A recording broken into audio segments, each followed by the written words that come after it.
My name is Amy Snyder, and I'm 27 years old. I reside with my father and mother. Our family has always stuck together as a trio since my early years. Growing up, I've always admired my dad. He's the epitome of hard work, running his own bustling business. Though his schedule keeps him away from home most of the time, whenever he finds a moment, he dedicates it to me. On his off days, he prioritizes spending time with me, proving himself to be an exceptional father.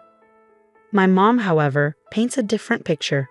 As far back as I can recall, she has never been employed. While she tends to household matters, she's never lent support to my dad's business or pursued a career outside our home. Despite our comfortable lifestyle, with my mom often seen socializing and attending events, her lack of involvement in my life has left me feeling somewhat neglected. There were moments of profound loneliness, but my dad's unwavering presence always filled that void. He understood the indifference my mom held towards me and made it his mission to ensure I never felt neglected or alone.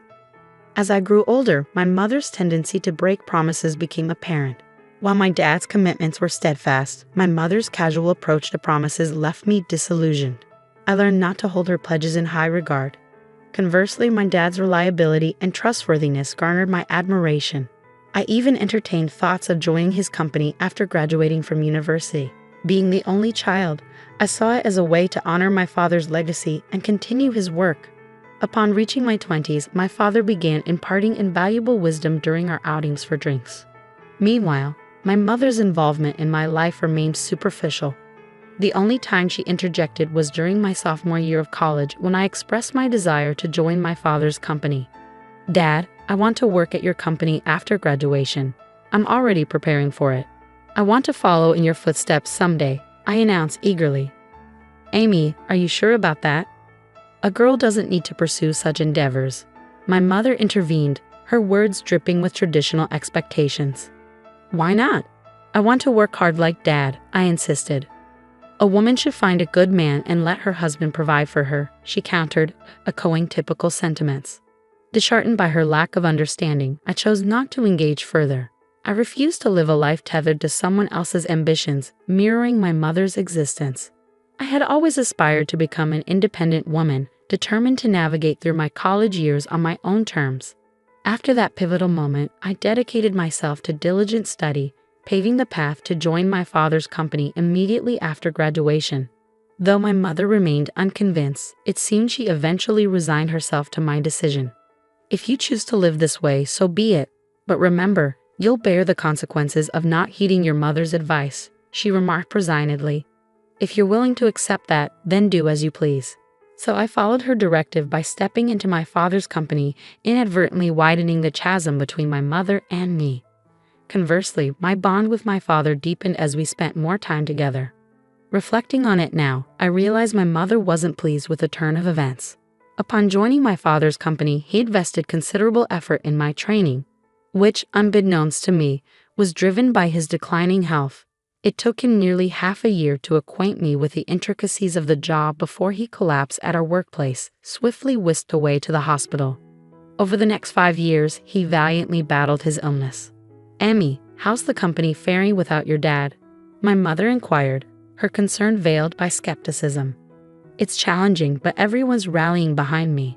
Dad entrusted me with everything I need," I replied confidently. "Well, as long as that's the case, just ensure you don't leave the company to ruin as the second generation," she cautioned, her words tinged with apprehension. "You lack any genuine interest or affection for the company. You're merely preoccupied with others' perceptions," I retorted, disheartened by her lack of faith. During my father's illness, our disagreements were frequent. Despite his weakening state, he made sporadic visits to the company, emphasizing its significance. "These employees in this company are invaluable treasures to me, but I must relinquish my hold on them," he confessed, his voice laced with emotion. "Amy, I've witnessed your dedication over the years. I trust you to safeguard this place and everyone here. I don't know if I can emulate you, Dad, but I'll strive to uphold your legacy," I pledged solemnly. From that day forth, the mantle of leadership was bestowed upon me. With my father mostly confined to the hospital, my days were consumed with the company's affairs, leaving little time for homecomings. I prioritized visiting him regularly, carving out time amidst my busy schedule. My mother, on the other hand, fulfilled only the basic duties, such as delivering changes of clothes to him. Even that seemed to inconvenience her. I couldn't help but wonder about her feelings towards my father.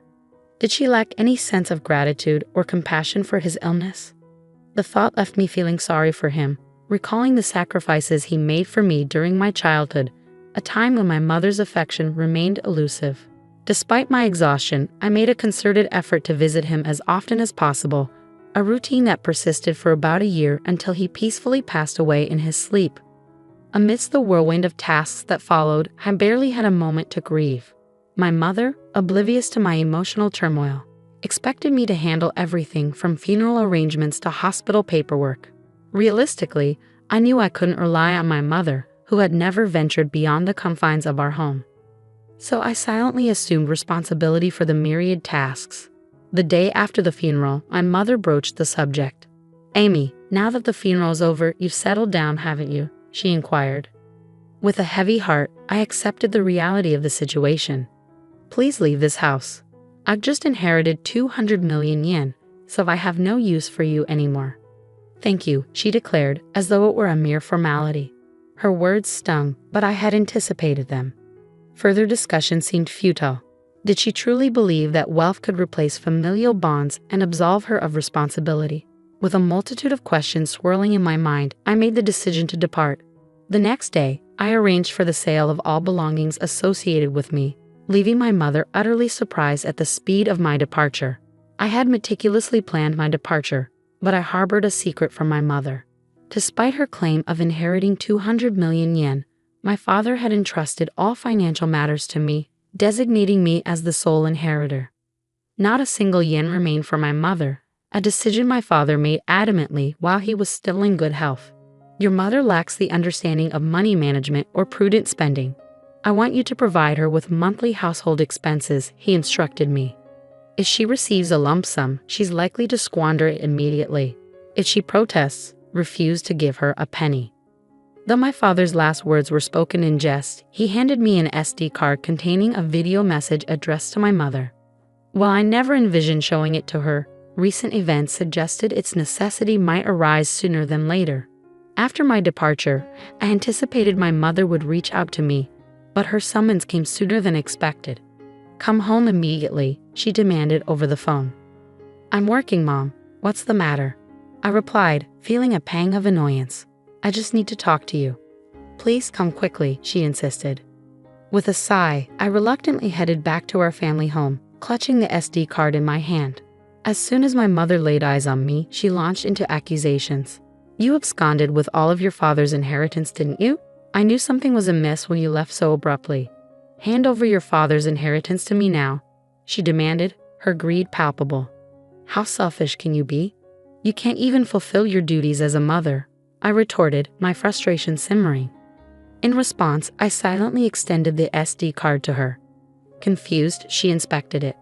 "What's this?" she queried. "I suppose you don't even know how to watch this," I remarked, masking my disappointment. I retrieved my laptop, inserted the SD card, and played the video.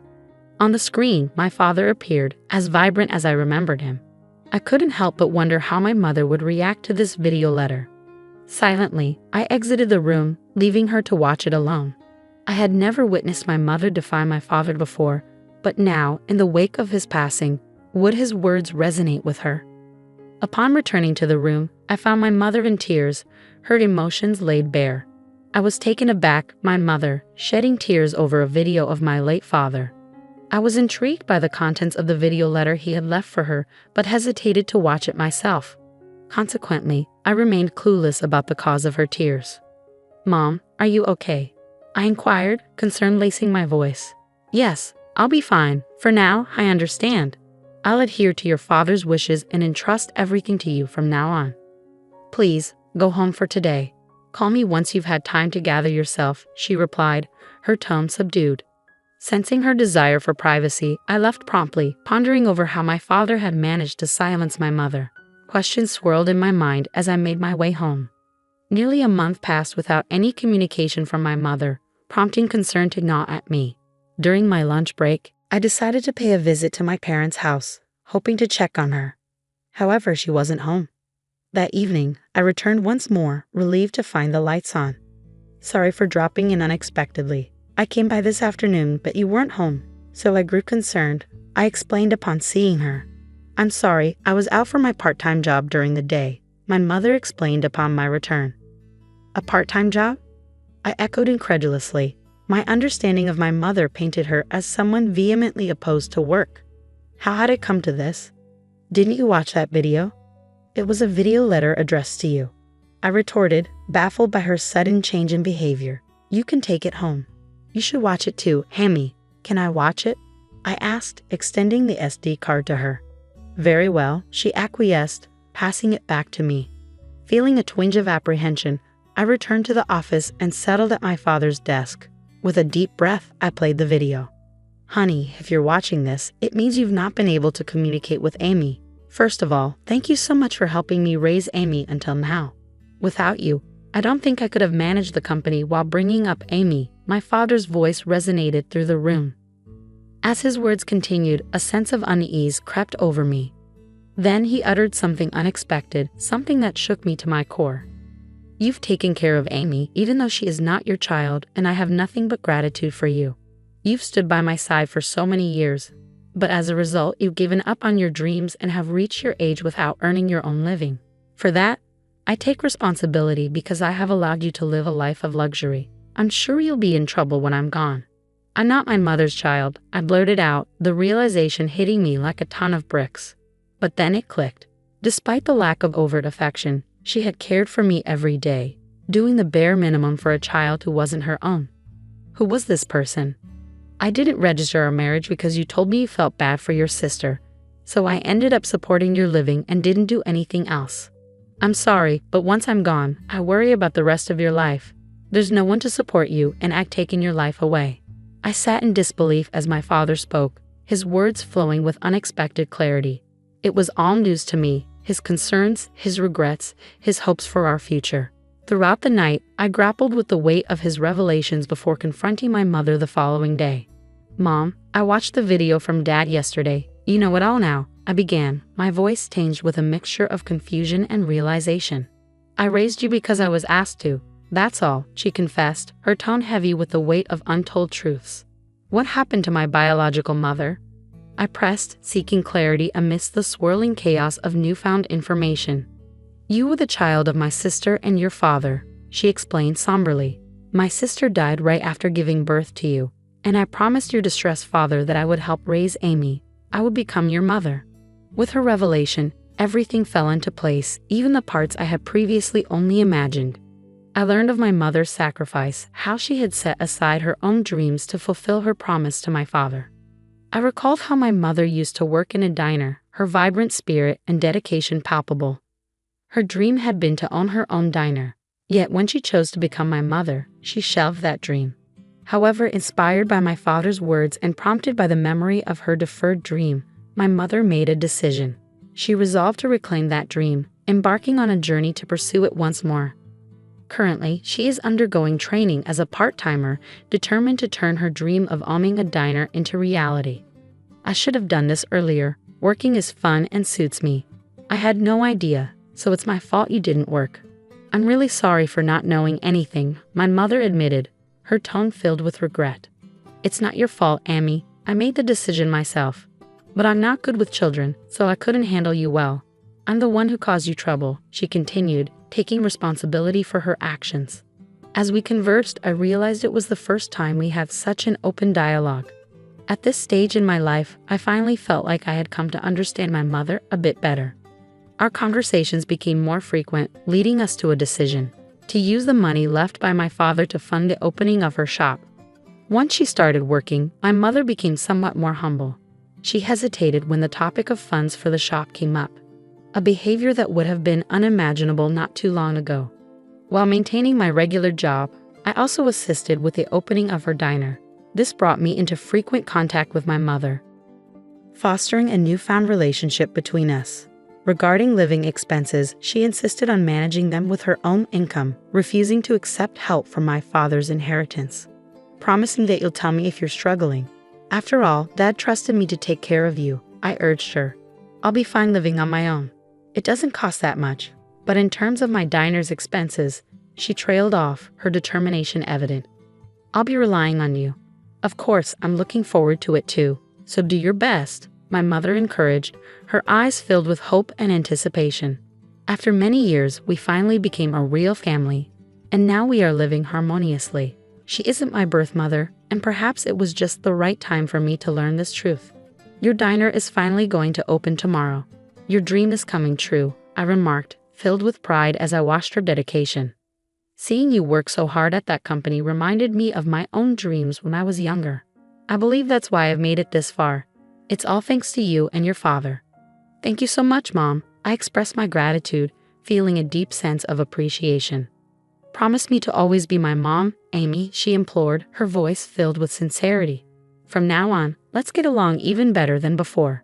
After all, we only have each other, I replied, feeling a newfound sense of closeness. Upon my father's death, the truth was revealed, and I accepted the reality of our situation. Deciding to live on with just my mother and me, I contemplated moving back to my hometown and living together with her again. I don't cook, so my mother is concerned about my poor diet and is supportive of me coming back, I explained, feeling touched by her care. My father would probably be surprised that we're getting along so well. His house, company, and inheritance that he left behind. I'll protect them at all costs while continuing to get along with my mother in order to become a real family, I vowed, determined to honor my father's legacy. We visited the graves of my father and my biological mother, my mother's older sister, to give our daily life updates. After going through the process of adoption, I finally became registered as my mother's daughter, forging a bond that transcended bloodlines.